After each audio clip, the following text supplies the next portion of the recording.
एक बेटा तीन बहू पार्ट 2। इतना बोलकर नंदिनी वहां से चली जाती है और नेहा रोते हुए फिर से खाना बनाती है। समय यूं ही बीतता है और नंदिनी हर समय इसी तरह से नेहा को परेशान करती, पर कभी भी नेहा ना नंदिनी का बुरा करती और ना ही उसके बारे में कुछ भला बुरा कहती, बल्कि जब भी शोभा नंदिनी को कभी भी किसी चीज के लिए डांटती तो नेहा आकर उसे बचा लिया करती। कल मोही भूल जाती है क्या? तू भी अब इस घर की बहू है। सारे काम मेरी नेहा बहू ही नहीं करेगी, कुछ काम तू भी कर ले। माँ जी, आप क्यों हर समय नंदिनी को सताती हो? आप जानती भी हो आज नंदिनी सारा काम खुद किया है। वो मुझे कुछ करने ही नहीं देती, छोटी बहन की तरह मेरी इज्जत करती है। नेहा बहू, मैं सब कुछ अच्छे से जानती हूँ। किस तरह की ये लड़की है क्या मुझे नहीं मालूम कि ये तेरे साथ कैसा सलूक करती है, पर फिर भी तू उसे हमेशा बचा लेती है और आज भी तू उसे बचाने की कोशिश कर रही है। इतना बोलकर शोभा नेहा से नाराज होकर वहां से चली जाती है। ये सब होता हुआ नंदिनी अपनी आंखों से देखती है। समय यूं ही बीतता है और समय के साथ नंदिनी को भी अपनी गलती का एहसास होता है और उसे नेहा की अच्छाई से प्यार हो जाता है। क्या नेहा दीदी, आप अकेले सारा काम करती हो? कुछ काम मुझे भी कह दिया करो। नंदिनी, तुम तो मेरी छोटी बहन की तरह हो, भला मैं अपनी छोटी बहन से कोई काम कैसे करवा सकती हूँ? बस भी करो, अगर छोटी बहन को इतना लाड करोगी तो बिगड़ जाएगी। इस तरह से दोनों सौतन एक साथ हंसी खुशी से रह रही थी। ये देखकर शोभा के दिल को भी बहुत सुकून मिलता है कि एक साथ उसके बेटे की दोनों बीवियां हंसी खुशी से अपना जीवन जी रही हैं। और कुछ समय यूं ही गुजरता है और एक दिन राजीव किसी काम से गांव जाता है। हाँ नंदिनी माँ, मैं गांव जा रहा हूँ। मैं जब तक वापस नहीं आऊँगा आप तीनों अपना ख्याल रखना और आपस में लड़ना मत, ठीक है? ठीक है मेरे लाल, तू आराम से जा। घर की चिंता मत कर, अभी तेरी माँ जिंदा है, सब संभाल लूंगी मैं। हाँ राजीव जी, आप बस अपना ख्याल रखना, यहाँ की चिंता मत करना। ख्याल रखने के साथ साथ हमें भी याद करना। हमें आपकी पूरी खबर होनी चाहिए और खाना भी समय समय पर खाते रहना। ठीक है मेरी भोली और हिटलर बीबियों।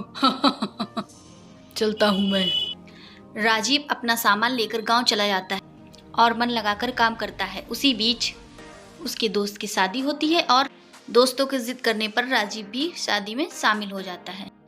पर ये क्या, बारात में जाने के बाद कुछ लोग उसे किडनैप कर लेते हैं और जब उसकी आंख खुलती है तो वो देखता है कि गांव के कुछ लोग जबरदस्ती उसकी शादी बिमला नाम की एक लड़की के साथ करवा रहे हैं। अरे ये सब आप क्या कर रहे हैं? देखिए आप सब ये बिल्कुल ठीक नहीं कर रहे हैं। कौन है आप सब? अरे चुप करके बैठे रहो, हमारी लड़की की शादी नहीं हो रही। तुम लड़के बहुत दहेज मांगते हो ना, हमारी शादी जबरदस्ती अपनी लड़की से करवा रहे हैं क्योंकि हमें पता है तुम शहर में रहते हो, काफी अमीर भी हो। हमारी बेटी तुम्हारे घर बहुत सुखी रहेगी। देखिए मैं शादी नहीं कर सकता, मेरी बात सुनिए, मेरे हाथ खोलिए। राजीव इससे ज्यादा कुछ कह पाता कि तभी उसे नशीली पदार्थ कोई सूंघा दी जाती है। उसको सूंघने के बाद राजीव बेहोश हो जाता है और फिर कुछ देर बाद जब राजीव को होश आता है तो उसे पता चलता है कि तो उसकी शादी हो चुकी है और वो अपनी तीसरी बीवी बिमला के साथ है। यह है तुम्हारी टिकट, अब अपनी बीबी को अपने घर लेकर जाओ। और देखो बेटा, अगर कोई चालाकी की या हमारी बेटी को छोड़ा तो हम तुम्हारे साथ साथ तुम्हारे परिवार की भी जान ले लेंगे। सोच लो, जो तुम्हारा किडनैप करवा कर तुम्हारी शादी करवा सकते वो का कुछ नहीं कर सकते। राजीव अपनी जान बचाने के लिए उनकी बात मान जाता है और विमला को अपने साथ अपने घर ले जाता है।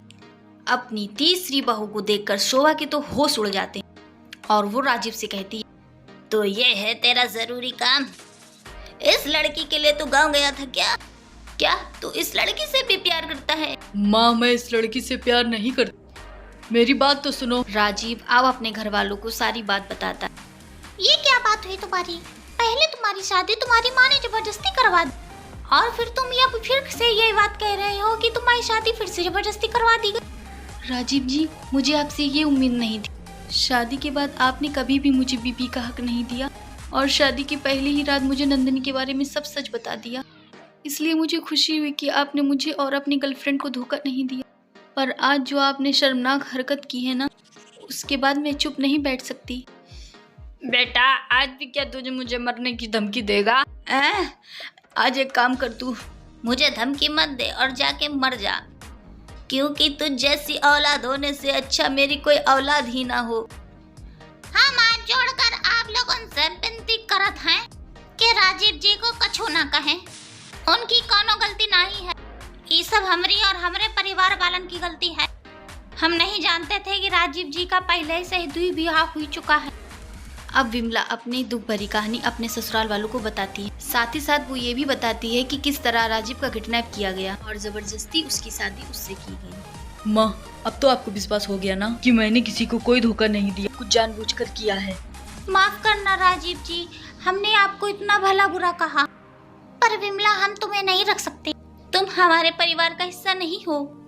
ठीक है, आप लोगों का जो भी फैसला होगा हम मान लेंगे, पर हमारी भी एक और विनती है, कुछ दिन हमें इस घर में रहने दीजिए। हमरे बाबा के गुंडे राजीव जी के ऊपर नजर बनाए रखे हैं। अगर आप लोगों ने अभी हमें घर से निकाला तो वो सब आप लोगों को मार डालेंगे। प्लीज आप हमारी बात मान लीजिए।